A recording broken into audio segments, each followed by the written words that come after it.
All right, here we go. 11.5. You will need your calculator for today. This class usually works really well in person. As a video, we're about to find out whether it works or not. I'll explain the whole thing to you as we're doing it, and at the end, I'll wrap things up and tell you how things were supposed to go. All right, here we go. So today we give circles some love. So we're going to be doing circumference and areas of circles, the formulas for them. There are no theorems, no postulates out of this. We are going to get two formulas from this that you'll need to write down. So here we go. Let's give circles some love. So the big picture, we already done circles. Remember, that's the collection of points equidistant from a given point on a plane. And there's two basic formulas for circles. One deals with the distance around the circle. That's called the perimeter. Except circles get a fancy name for perimeter. And then lastly, area. Now, area is in red there because that's the word, but the word for perimeter is not perimeter for circles, even though you can use perimeter. The word we use for perimeter of the circle is called the circumference. So today we're going to get a formula for circumference and we're going to get a formula for area. And this is not the first time you've ever seen this. You've been doing this at least since, fifth or sixth grade. The formula for circumference is you're either math books use C for circumference, capital C is equal to pi times the diameter. And since there's two radii and one diameter, then you might be more familiar with capital C is equal to 2 times pi times r. Remember, pi is the rational number 3.14, and it's a rational meaning can't be written as a fraction, and it's a decimal number that goes on forever and never repeats. Now, why do we have two formulas for circumference? It's because the formula for area is pi r squared. And if it's never been pointed out to you, and why math teachers, this is always a point of contention with math teachers, is that the formula for area has a pi in it, it has an r in it, and it also has a 2 in it. And if you look at most math books, math books use this as the formula for circumference. And notice it also has a 2, it also has a pi, and it also has an r. So more popular formula for circumference is pi d, and it's only because for sixth graders, it's easy to confuse these two formulas right here because, like, once again, they both have a 2, a pi, and an r. Now, why are they different, or how do you wrap your head around that? Well, if we multiply 2 times the r, you're doubling r, but this is the case where we're squaring r. And squaring r, as long as r is bigger than 2, will always result in a larger number in area. Because we're squaring, you can imagine that when the radius is larger than 2, we get a much larger number. But then also don't confuse the fact that circumference is a distance where area, where the formula for area is how much stuff is inside of a closed space. All right. So those are the 2 points. And by the way, for circumference, you can use either one. It doesn't really make a difference. If you're given the diameter, obviously pi d would be quicker. If you're given the radius, you can double it yourself, but the formula itself doubles it. I don't really see a big difference, but noticing the difference between the circumference formula and the area formula is important to know. All right, enough about that. Okay, so I just threw those formulas out there in geometry class. Remember, we're supposed to prove everything that we use. And it turns out that at least in high school, until you get to calculus, it's really, really, really hard to actually do a formal proof for those two formulas. And so any shape that we do, including next chapter when we do cones and cylinders, things that involve circles, we're actually not going to do a proof for them. Now, for area and circumference of a circle, I'm not going to do a proof, but I'm going to give you some darn good evidence of where the formulas come from. And unfortunately, like I said, until you get to calculus, you don't actually get a formal proof, or what we say in math, a rigorous proof, one beyond a shadow of a doubt. But I'm going to give you strong evidence for you today. So this is not a proof that we're about to do. I'm not proving it for all circles. I'm proving it for the circles that I'm dealing with right here. All right, recall from last class that we took a regular polygon and inscribed it inside of a circle, or we circumscribed a regular polygon with a circle. So imagine this. Great, I got a circle, and inside of it, I got a square. Well, what would happen if instead of it being a square, I increased the number of sides of that regular polygon? In other words, what would happen if instead of using a square, I used a hexagon, or maybe not a hexagon, I used an octagon? Or imagine if I increased the number of sides and kept increasing them. If you notice, what is happening here is that empty space, that space right here, is getting smaller and smaller and almost invisible. And if you can imagine a regular polygon that had infinite number of sides, well, it wouldn't be the circle, but it would approximate the circle very well. And that's what we're about to do, is we're about to see what would happen if we inscribe a regular polygon inside of a circle, and we just make the number of sides of that regular polygon to be very large. Now, you don't have the skills yet to deal with the actual value, the actual concept of infinity. We're just going to do, let's say, 100 sides. So if we did a polygon of 100 sides, that would closely approximate the area of the circle. So that's what we're about to do. And like I said, this class usually works pretty well when I have 20 or 30 kids. I'm going to walk you through what I do, and you get to be the judge of whether or not this was effective. So the entire class today is about filling in this table. Let's see what this table has. It's got 3 columns and a bunch of rows. And the columns are labeled number of sides. That would be number of sides of the regular polygon, the perimeter of that regular polygon, and the area.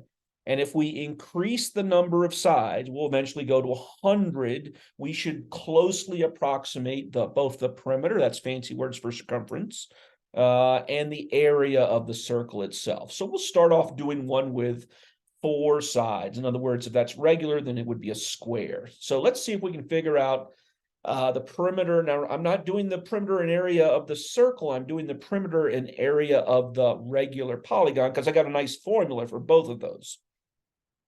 All right, so let's see if I can do that. We're going to do perimeter first, and then we'll switch to area. So let's think this through. So perimeter, let's say it's got 4 sides, and since it's regular, all the sides are equal to, let's see, they would all be equal to the same value. But notice I'm starting off, and the only thing I have here is got 4 sides. Now, yes, I can label the radius as having a length of r, but now I want to figure out the length of the sides and then multiply by 4 to get the perimeter. So here's how we're going to do this. We're going to make a triangle, obviously. I'm going to write this triangle below it just to make it larger. So let's see. If I want to figure out the perimeter, I need to, and the only thing I know is the radius right there. Well, I need to figure out the bottom part. And the bottom part will be 1/2 of the length of the side of that square. So the entire length of the square, entire length of the side of the bottom of that square would be S. And so since our triangle, as I saw, our triangle would be, the bottom part of that would be 1/2 of S. I've labeled it 1/2 of S. So let's see if I can figure out some information. Now, we can use a little bit of a trick, right? Because we can figure out that the angle right there that I'm pointing to in red. Well, let's see. Remember the trick from last class when we did the area? Let's see. We take 360 degrees. We divide by the number of triangles, and that would be equal to the number of sides. So that'd be 360 divided by 4, which would be 90. And then we take 1/2 of 90, and 1/2 of 90 would be 45. So what am I doing? I'm trying to somehow figure out the side length with something more. 1/2 S doesn't tell me much. Let's see if we can figure out some more, since I now know that angle there is 45 degrees. So if we think about it in terms of the sine, because remember, I've got 2 things labeled now. I have the radius, and that would be, I'll write this in blue, that would be the hypotenuse of the right triangle. And we have the, let's see, the side that's opposite 45. So this would be the opposite. So remember, sine is opposite over hypotenuse. And so I could write that ratio. So let's see, sine of 45 would be the opposite. The opposite is 1/2 S, and the hypotenuse would be R. See what I did there? All right, so I'm just going to do a little bit of algebra right here. I'm going to multiply both sides by r. I'll go ahead and write that one out. So if I multiply both sides by r, multiply that side by r, this side by r, the r's would cancel over here, and you would be left with that right there. Okay. All right, now what? Let's multiply both sides by 2, and the same thing would happen. The 2's would cancel on the right, and on the left side, I'd be left with 2, and that's what s is equal to. So s is equal to that right there. Keep doing the same thing, sorry. So this is what I wanted to figure out. How long is this side right here? And I just figured out it's equal to this big honking mess right here. But there's 4 sides to the square, so I simply need to take this part right here and multiply by the number of sides. Since there's 4 sides, multiply by 4, and we get to that. And that is now equal to the perimeter. So I can write that down. But wait a minute, I can go even further, because this part right here, well, that's just a number. I can type that into my calculator. Make sure you're in degrees. So I could do 8 times sine 45. Go ahead and do that with your calculator. Pause. And then we'll round. So I'm getting about 5.66, and I'm still left with that r there. So that's what my perimeter is. And you're like, why did we do all that? Well, trust the process. Remember, what we're trying to do is trying to figure out, prove the formulas for perimeter and for area of a circle. So if there's 4 sides, and it's a regular polygon, it's a square, and notice there's lots and lots and lots, I'll do this in red. There's lots and lots and lots of dead space. Why are you not drawing? There's lots and lots and lots of dead space right here, and right here, and right here, and then also at the top. So the square isn't a very good approximation for the actual perimeter of the circle, but you can see the process. All right, so now what I'm going to do is I'm going to do the same thing, except I'm going to increase the number of sides of my regular polygon. And eventually, when we get to about 100 sides, we should get to a formula that's really close to what we're looking for. So let's do one with 6 sides. Now, I'm not going to draw the whole thing out because the process is still the same. You draw the circle, you draw a hexagon, 6 sides inside of it, and you make one of those triangles. I'll go back to my previous. This process right here, we're just going to do it with 6 sides instead of 4 sides. So the triangle would still be like this. I need to figure out that angle again. R and 1/2 S would still be the same values, but the angle would no longer be 45 degrees. The angle would be, let's see, 360 divided by 6. Remember, 6 sides would be 60, and half of 60 would be 30. So if you want to use special right triangles, you can. If you want to use trig, you can. I'm just going to use trig. So it's the same thing. It's still going to be sine, because remember, where did I get, why do I know it's sine? Because this is the opposite side in relationship to the 30 degrees, and this is the hypotenuse. So it's always going to be sine using this table right here. One thing that's going to change is this angle right here, and that's determined by the number of sides, and then take that answer and divide by 2. It's a lot of arrows. Okay, so let's see. Sine of 30 is opposite of hypotenuse. It's the same drill. We're going to multiply both sides by r. So I multiply both sides by r. The r's cancel on the right. I'm going to multiply both sides by 2. So 2 would cancel on the right. And then let's see how many of those triangles. And remember, the full triangle is not the one shown right here. The full triangle would look like this. And the hexagon, there would be 6 of these complete triangles. 6 of these inside of the hexagon. So I need to take the 2 sine 30r, multiply it by 6. It's got 6 sides, and we get to that. And then lastly, I need to take this and type that into my calculator. 12 sine 30, make sure you're in degrees, and enter. It'll give you an approximation. Remember, the r is still there. So I'm literally getting 6r. So I put 6r right there. Now we're going to continue this process over and over and over again. Let's just increase it to 8 sides and see what we get. Maybe we can speed up the process. If we go back to the previous one, or even the previous one, oh, that's taking a lot of time. Notice there's some commonality. If we look to the very end, and so let's see, the very end is right here in red, right? and then we simply attach an R to it. Let's see if we can figure this out. Where did the 8 come from? Well, the 8 came from the 4 times the 2. The 4 came from the number of sides, and the 2, well, it came from when we multiplied both sides by 2 because of that half. So the 2 is never going to change.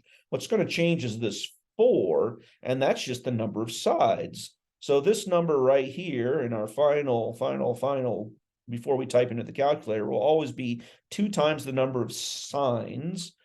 And the sign's always going to be the sign. So where did the 45 came from? The 45 came from, let's see, 360 divided by the number of sides, and then divide that answer by 2. And if we use that to speed up the process, this table can get filled in a whole lot quicker. Once again, I'll show you with this one. Where did the 12 come from? The 12 came from the 6 number of sides times 2. Where did the 30 come from? The 30 came from 360 divided by the number of sides, 6, and then take that answer and divide it by 2. So yes, we can speed this process up for 8 because we know this. I'm going to show you this once again, but we probably already can figure this out. It's got 8 sides. 8 times 2 is 16. Let's see, 360 divided by 8. 8 goes into 36. What, 4 times 32 with 4 left over, and 8 goes into 45 times, right? So we get 45, and then we got to take half of that, 22.5. So from that point right there, in fact, all I really need to do is this math right here. And then remember, the number in front of the sign is going to be 8 times, or sorry, the number of sides times 2. So that's going to be 16. So it's going to be 16 sine 22.5. There's all the algebra, but once again, 8 sides, 16. Where did that come from? The 16 came from 8 times 2, and the 22.5 came from that part right there. 360 divided by the number of sides, and take that answer and divide it by 2. So we can speed this process up. All right, so what happens when you type that into your calculator? 16 sine 22.5, we get about 6.12. Yay, now we can do this pretty quickly. So the remaining of the table, we're going to do it for 10 sides, 20 sides, 30 sides, and we'll stop at 100. So from here on out, all you need to do is follow that pattern that we just did, right? So the pattern of the previous one was 8 times 2, number of sides times 2, and the 22.5 was, let's see, we got to take 2 times the number of sides, right? N for the number of sides. And then the 22.5 came from 360 divided by the number of sides, and then take half of that. So let's see, 360 divided by 2 is 180. So that in blue right there is kind of the speed up of the process. So double the number of sides and multiply that by 180 divided by the number of sides. Okay, and then attach an R to it. So we can speed this up really quickly using that formula in blue. And by the way, if that was too quick, rewind and play that again. All right, so if we're doing 10 sides, let's see, 2 times 10 is 20, and 180 divided by 10. You can either type that in directly to your calculator, 180 divided by 10, or if you'd like to reduce to 18 in that case, you can. I'm just, I'm kind of lazy. I would just do 180 divided by 10. All right, so we type that in. I'm getting 6.18, 6.1, and remember, it has an R attached to it. This is going to go pretty quickly. Make sure you pause the video and do the math yourself. All right, so let's do 20. Let's see, 2 times 20 is 40. 180 divided by 20 would be what? 9. So I would type in 40 sine 180 divided by 20 and get to our answer. It's going to be approximation, and I'm getting 6.26. Notice the numbers there are getting larger, and they haven't stopped getting larger, but their rate of increase is getting a little bit slower. How about 30 sides? 2 times 30 is 60. That's a mistake there, isn't it? How come nobody else in my previous class didn't catch that as a mistake? This right here, it's because 2 times 30 is 60. So that's a mistake, and nobody in my previous class has caught that. The 30 is correct, though. All right. So let's see, 60 sine 180. Now I'm going to grab my calculator, make sure I've done the math right. I'm doubting myself. Oh, that's right. Okay. So the answer is right. Just the number there listed is wrong. So I'm getting 6.27. Okay. And then the last one, 100 side. By the way, usually in class, I'll have a couple kids that are really good with the calculator. They'll see this process and they're like, ooh, what would happen if it had 1,000,000 sides? And you certainly could use this formula with 1,000,000. You can even use it with 1,000,000,000. But if you do this, hey, I did the math right there. 2 times 100 is 200. When you do this, we get 6.28. And by the way, what the kids eventually figure out is that if you do it with 1,000,000 or 1,000,000,000, there'll be that one kid that does 1,000,000,000,000. They find out it's still 6.28. Now remember, we're rounding here, so 6.28. So most kids at this point get lost inside the table and they're like, well, he's having me do a bunch of table stuff. They don't really understand the process or understand the reasoning for doing this. And I'm also not going to ask you that question right now, but if you've got it figured out, you're on the ball already. There's usually like 1 or 2 kids that figure this out by the end. All right, so let's do area now. So now we're going to do area, but don't panic, right? We're going to establish a pattern, and the area is a little bit easier, by the way. Remember, we already have the formula for area. No, we're not going to do area of a square. We're going to use the formula because these are regular polygons.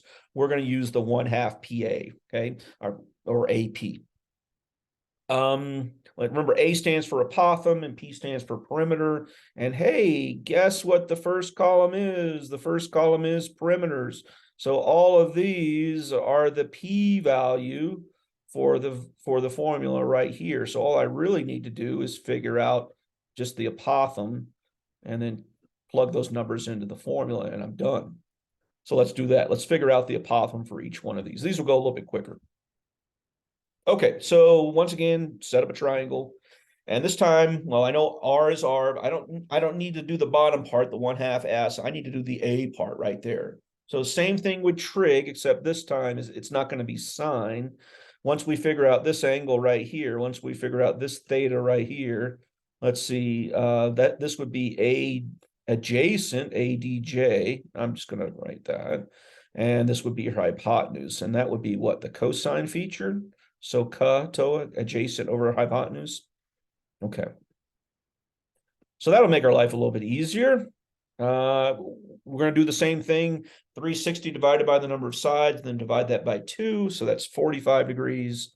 So that would be not the sine, but the cosine of 45 is equal to the adjacent, which is the letter A over the letter R. I'm solving for the letter A, so I simply multiply both sides by R. And then that same, well, no, we don't need to worry about the number of sides because all I need for this formula is A, and well, it's sitting right here. That's what I'm going to throw in for A. So throw that value into the formula A. Ooh, and for the letter P, let's see, where did I get the 566? Well, that was for, look at the table, the perimeter is 5.66. Now, these are all approximate values because remember, we've rounded there. Can we do any rearranging of our formula a little bit? Well, let's see. Well, we got what, 2 R's, one right here and one right there. And R times R is R squared, not 2R, but R squared. And I got 5.66 divided by 2. I can write that as well, too. So R times R is R squared. And I mean, if you want to, without doing any rearranging, you can just take that whole thing minus the R squared and just toss that into your calculator. So let's see, 1/2 times cosine 45. Make sure you close your parentheses. If you don't close your parentheses after you type in 45, then it's going to do the cosine of 45 times 5.66. We don't want that. We want the cosine of 45, close parentheses, and then times 5.66. If I were typing that into my calculator, I would do cosine of 45, close parentheses, times 5.66 divided by 2. That's what I would type in. And if you do all that, I'm getting about 2. There are lots of decimals there, but we'll just round to 2. So that'll be 2R squared, and that's my area. Okay. And now the same thing, we're just going to go straight down the table. So there is a pattern, right? And it's the same basic pattern, except it's a different formula. Let's see, what is the pattern? Well, the perimeter is sitting right here. There's your P. R squared is always going to be R squared. The cosine of this angle right here, remember, is, what did we say that was 360 divided by 2n, which would be 180 divided by n. So that right there is going to give us, and I reduce that to 180 over n.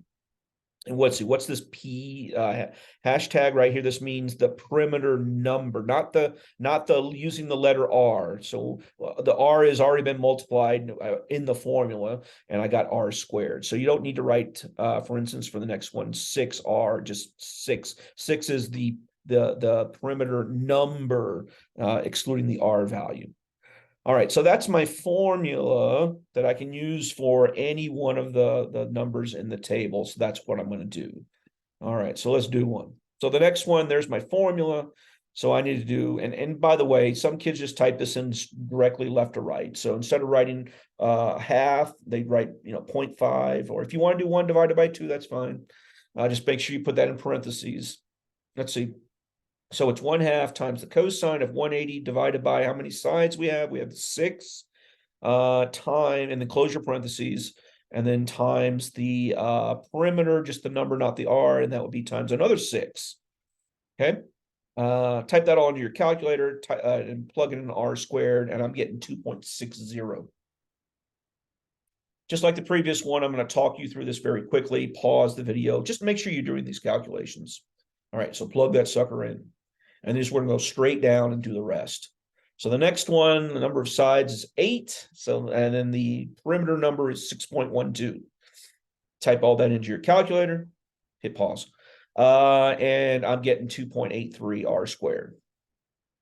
All right. If you understand the process, I'll leave that up there right there. Go ahead and finish it up, and hit pause right here, finish it up, and then play, and I'll walk you through the rest. If you don't know it, then follow along until you got it. All right, so what are we doing here? Let's see, we're doing 10 sides. So only thing I gotta do is put 10 for n, and the perimeter number is 6.18. Toss all that in your calculator besides the R squared, and I'm getting 2.93 R squared. Now we're gonna do it for 20 sides. So n is 20, and the perimeter is 6.26. Toss all that in your calculator, and I'm getting 3.09. The numbers are still going up. All right, 30 sides. N is 30, and the perimeter is 6.26. I'm sorry, 6.27. Toss all that in your calculator, and I'm getting 3.12. And if you're really on the ball, you already know what this answer is before we do it. Number of sides is 100. The perimeter is 6.28. Toss all that in, I get 3.14 R squared. Hopefully you've already hit the punchline before I show you this. What was the whole purpose of this class? Remember, it was to get the two formulas for circumference and for area of a circle, and drum roll, the bottom line right there on the last row of the column, right? What happens when the number of sides approximates the circle itself? We actually get to the formulas for area. It's sitting right there. 3.14 is pi, or approximation of pi. And the other one, right, area is pi r squared. 3.14 is our approximation for it. And the other one is 6.28. And that's 2 pi's. 3.15 doubled. So there's your 2 pi r, or your pi d. Okay. Whew. So was that a rigorous proof? No, right? It didn't truly prove it, but it's strong evidence for that's why the formula. And that's about all we can do in high school geometry before we learn some calculus skills.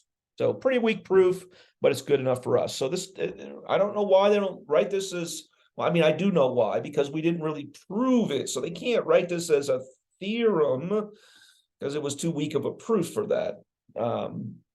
But you do need to have both these formulas. And like, well, there's 3 of them there. Remember, for circumference, we get either 2 pi r or pi d. All right. So quick note, this is trivia right here. The Greek word for circumference is that thing in red right there. It's peripheria, and the beginning letter of that word is a P, and that is why they choose the symbol pi. That's the Greek letter P to represent that value right there. All right. Remember, it's a rational number. Has no fractional equivalence to, or has no fractional. You cannot write pi as a fraction. It's irrational. It can't be written as a ratio. So how do you use it in a formula? You use it 2 ways. You either leave it in terms of pi, that means you don't multiply by 3.14, or you actually have an approximation where you do multiply it by 3.14. I'll tell you this also. So when you use 3.14 and you're using a calculator, most of the times you will get a number that matches the answers that are in most math books, because most of the time they want you to use 3.14 as your equivalence to pi. If you use the pi key on your calculator, well, your calculator is going to use a lot more decimal places than just two. So your numbers can vary slightly. You just need to realize that if you're off slightly, you didn't make a mistake. You're using either the pi key or using 3.14 when someone else used a pi key. Hopefully that made sense. So our two things are, one that's going to say either in terms of pi. So for instance, if that's your answer, 2.4 times pi, or they're going to say, give me an approximation or rounded value. So I take 2.14, multiply it by 3.14, and I get to a number that's once again been rounded. All right. So what will homework look like? You either have simple or challenging problems. The simple ones, you've encountered these before, 7th and 8th grade, 9th grade. What is the area of a circle whose radius is 6? And it says use 3.14. So it makes us it wants to give you the decimal approximation for pi. So let's see, area is pi r squared, 3.14 is our pi, and our radius is 6. I'm typing this into a calculator, obviously, and I get to an approximate value. Make sure you read the instructions on the homework, whether it says to round to the nearest tenths, hundredths, or sometimes they'll say round to the nearest whole number. All right. And if you're doing area, once again, remember the units are squared. If you're doing circumference, then it's just a distance. So the second one there, what is the circumference of a circle whose radius is 6? Leave your answer in terms of pi. That means they do not want you to multiply by 3.14. So I simply need to do 2 times the radius. Well, the radius is 6. We can do that in our head. So we get 12 pi. And once again, this is not an area. So therefore, the units are simply, in this case, centimeters. All right. So those are the easy ones. I'm not saying that this one is a challenging one, but there'll be a couple word problems. So if you ever flown an airplane over Colorado, you've seen these things. These are called crop circles right here. It's called pivot irrigation. And that's where at the center of that big green crop circle right there, there is a metal arm that goes around in a circle and sprays water. And so wherever the water is, crops are growing. Where water doesn't go, then the crops don't grow as well. So it says the arm that waters a crop circle is 430 meters long. So that means, let's see, from the center all the way out here would be 430. Hey, that's the radius. And it's saying that's 430 meters. Okay. What else? Approximately how much of the field is irrigated? Well, I mean, pause the video, see if you can think this one through. Well, let's see. By eyeball, and you know, this is somewhat of a weak word problem because it doesn't really tell you that you should do an approximation here. By eyeball, that looks about a quarter of the field has been irrigated because there's a quarter of the field that's green. So let's see, if I just did the area of the circle and then took a fourth of that, that would be how much is green. And that's the problem they have for us right here. So let's see. Approximately how much of the field is irrigated, that would be an area. So I need to use the area formula. So pi r squared, and then divide that answer by 4, and that'll give us the green area. Well, I just need the radius. The radius is 430. Just a calculator problem. Type that into your calculator, and I'm getting about that many square meters that have been irrigated. So there's an example of a word problem, and that's more of a high school level problem right there. All right. So the very not so simple ones might be something like this. Okay, what is the circumference of a circle whose area, well, I have no formula for circumference and area. So this is going to be a two-stage problem. So I'm going to take the information that's given to us and try to use that to figure out what the question actually says. So the question actually says, what is the circumference? Well, the circumference formula is 2 pi r or pi d. So in order to find the circumference, I need r, and I don't have r. They're giving me area. So in order to do that, I'm going to take what they gave me. What did they give me? They gave me that the area is 25 pi. So I'm going to plug those values into the area formula. And since the area formula also has an R in it, I could solve for R. So that's what I'm gonna do, and then take that answer, plug it into the circumference formula. So let's solve for R here. So taking what they gave me, the area is 25 pi, plug that into the area formula, pi r squared. And this looks like it's gonna be very complicated, but check it out. I got pi on both sides of the equation. So if I had pi on both sides of the equation, right here and right here, if I divided both sides by pi, the pi's would simply drop away. Ooh, look at that. That was convenient. So I would get that. Then how do you get rid of squaring? You take the square root of both sides. Now, next year, the answer would be plus or minus 5, but we can't have a radius of negative length. So we'll just go with the principal square root, which is positive, and we get 5. Now, take that value, that r right there. So take this 5 right here and toss it into our circumference formula. Heck, you can do that in your head. Notice the answer, the question doesn't say leave it in terms of pi or not. So if it's your question, why go an extra step? Just leave the answer in terms of pi. So let's see, if the radius is 5, 5 times 2 is 10, the circumference is going to be 10 pi. Now, if the question says what is the approximate, then they actually want you to multiply by 3.14. So either one of those answers for this particular one would be fine. C is equal to 10 pi units, or 31.4 units approximately if I multiply by 3.14. That makes sense? Okay. So that's it for today. So once again, you're going to get a table, right? And here's an example of one. This is classroom exercises. As always, they start off with giving you stuff that you actually need. Hey, both the circumference and the area formula, I need the radius. So the first 3 questions are going to give you the radius.